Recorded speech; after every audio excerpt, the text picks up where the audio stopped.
E aí, galerinha, como vocês estão? Vamos lá para mais uma aula de filosofia. O Matheus está aqui do meu lado me perturbando, mas mesmo assim eu vou fazer essa videoaula, tá bom? Ele quer me boicotar para ter menos aula, mas vai que vai. Bom, a gente vai pensar aqui hoje sobre o capítulo 2, que eu propus que vocês fizessem a leitura, porque aí vocês estão tendo um pouquinho de conteúdo para a gente fazer a discussão.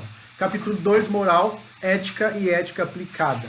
Basicamente, a discussão entre ética e moral fala sobre os princípios que as pessoas e as sociedades possuem sobre certo e errado, bem e o mal, e como elas aplicam esse princípio na vida concreta ou na realidade cotidiana, tá bom? Então, moral é esse conjunto de regras, ou seja, como que a sociedade aplicou aquele princípio. Então, são as regras aceitas, tá? Daquilo que é certo ou moral, do bem e do mal, e ela é determinada por uma época e por um lugar, ok?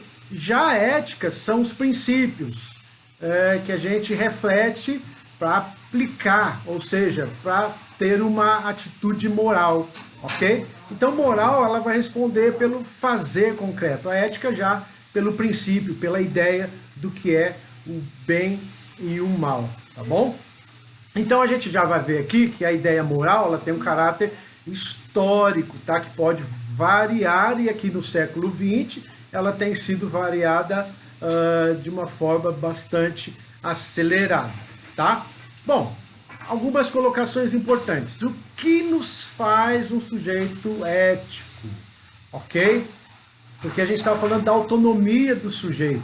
Ou seja, para que uma ação seja ética, ela tem que ser feita com liberdade. Ou seja, uma ação ética pressupõe autonomia. Toda ação ética fala de um indivíduo livre que teve liberdade para praticar aquele ato. Ou seja, quando eu tomo uma atitude em função de uma punição ou de uma recompensa que eu terei, isso é um comportamento ético infantil, pouco amadurecido. Ou seja, o meu comportamento é regulado pela penalidade ou pela recompensa. É uma moral regulada exteriormente, pelo meio social, tá? Ela é heterônoma, ou seja, a sociedade regula o meu comportamento.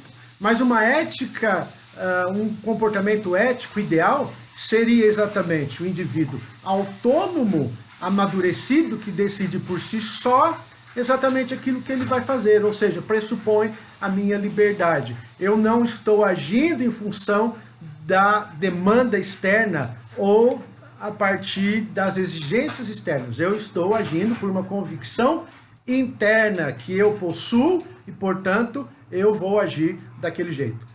Se eu não saio batendo nos velhinhos na rua com medo de ser preso, então eu sou um indivíduo eticamente infantil. Se eu não saio na rua batendo nos velhinhos, porque eu sei que isso é um erro, porque eu tenho que valorizar a pessoa intrinsecamente, independente do que ela produz, faz ou possui, então eu tenho uma ética, aquela atitude minha é ética, porque é exercido na minha autonomia, tá bom? Então, a moral e a ética, ela vai constituir a ideia do dever e da liberdade, tá? Então, uma moral constituída é um conjunto de valores e regras que já existem. Então, existem na sociedade esse conjunto de regras, ok? E eu vou me submeter a esse conjunto de regras. Mas, o indivíduo eticamente autônomo, ele vai se apropriar desses valores sociais, e ele vai precisar, através de uma aceitação consciente, praticar aqueles valores. Então a ideia moral não é algo que deve ser imposto nesse sentido, mas é algo que parte da liberdade do indivíduo de aceitar aquela ideia moral e praticá-la. É claro que existe uma importância dessa questão ética e moral, e a gente não fala aqui somente de ideias ligadas à religião, mas é uma forma importante de regular a sociedade. Toda sociedade tem regras, e a gente pode dizer que toda sociedade tem uma moral.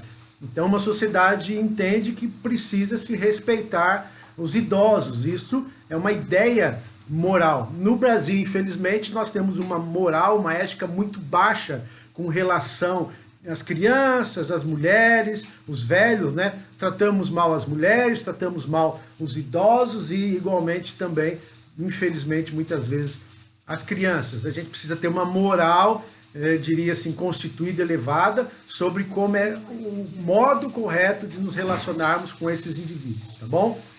Então, a ideia da moral, ela também vai exigir o quê? A responsabilidade, porque não é um compromisso superficial e exterior, mas é um compromisso do indivíduo. Portanto, a ideia ética é o seguinte: o indivíduo ético, moral, ele tem uma prática e, portanto, ele as pratica a partir da sua liberdade, portanto, toda ação ética, moral, é uma ação da qual o indivíduo responde por ela. Por que eu respondo por ela? Porque eu fiz não em função de uma pressão social, eu fiz por entendimento pessoal. Logo, galera, a responsabilidade não é da minha mãe, não é do meu pai, não é da sociedade, a responsabilidade é do indivíduo, ok? A própria lei usa essa ideia.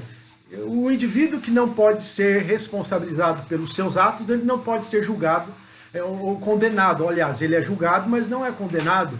Se eu não tenho domínio sobre os meus atos, então eu não posso ser imputado nenhuma penalidade, porque a ação ética pressupõe a ideia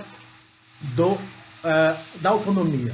Então, a responsabilidade vai criar um dever. O que é a ideia do dever? É o comportamento moral, ou seja, que é consciente, é livre, responsável e que se torna obrigatório. Ou seja, eu tenho a obrigação ética de agir conforme a minha consciência moral. Se eu vou transgredir a minha consciência moral diante de mim mesmo, eu já cometi um erro, tá bom? Então, a vida moral exige a aceitação da tensão entre dever e liberdade, ok? Porque até onde eu tenho liberdade se eu estou obrigado a praticar, eu tenho o dever de praticar aquela moral. Isso é um debate, mas aí a gente vai pensar a definição de liberdade um pouquinho mais lá para frente, tá? Ok, vamos lá. Dentro dessa ideia de vida moral, a gente tem a ideia da virtude, que é a disposição e coragem para querer o bem, não como um ato ocasional, mas pela repetição do agir moral. Ou seja, a virtude moral não é aquela que eu faço de vez em quando. Ah, eu fiz e eu tive uma virtude moral por uma ocasião apenas, ou por uma questão em que eu teria alguma recompensa. Não, o indivíduo que tem uma vida moral, ou seja, que pratica um ato virtuoso, ele sempre o fará, mesmo diante da possibilidade de perder algo.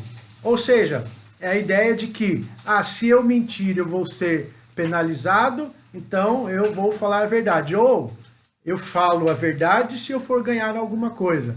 Não, o indivíduo que tem a virtude moral é aquele que sempre irá falar a verdade. Ele ganhando ou perdendo com a verdade, ok? Kant, então, ele vai criar a ideia de uma moral enraizada nessa natureza racional, do imperativo categórico, ou seja, aquilo que eu devo fazer, aquilo que eu preciso fazer, ok? Bom, para Aristóteles, galera, essa ideia de virtude, ela é resultado daquilo que ele chama do hábito, ou seja, da repetição continuada e contínua do agir moral. Ok? Vamos lá. Aí a gente pode pensar o seguinte, então, os valores e a moral, melhor dizendo, a ética, ela é absoluta ou relativa.